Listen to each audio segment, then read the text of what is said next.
Maging yung helmet ay sinisita dahil hindi yun yung tamang helmet.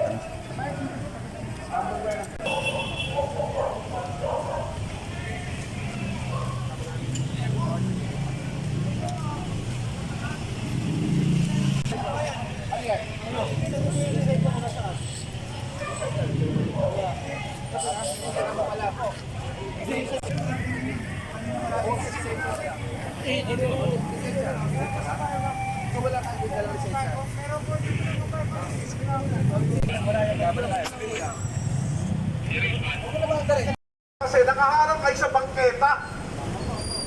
Yung pedestrian, wala nang malakaran. Tingnan nyo, saan sila dumadaan, no? Eh, kanina ka pa nagsasabi ng aalis, eh. Hindi naman umaalis, eh. Maawa naman kayo sa pedestrian. Ang laki-laki yung establishmento, eh. Bangko kayo, eh.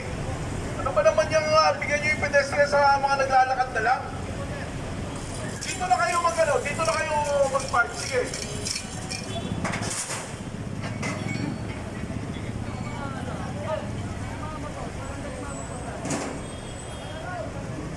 Hindi nakalagay sa MOA na kailangan nyo harangan yung pedestrian lane.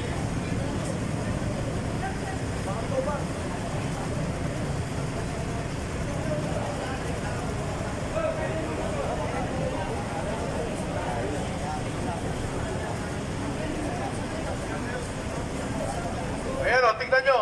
Una nyo, mga media, kung paano naglalakad ang mga pedestrian dito. Dahil naiipit na ng bangko.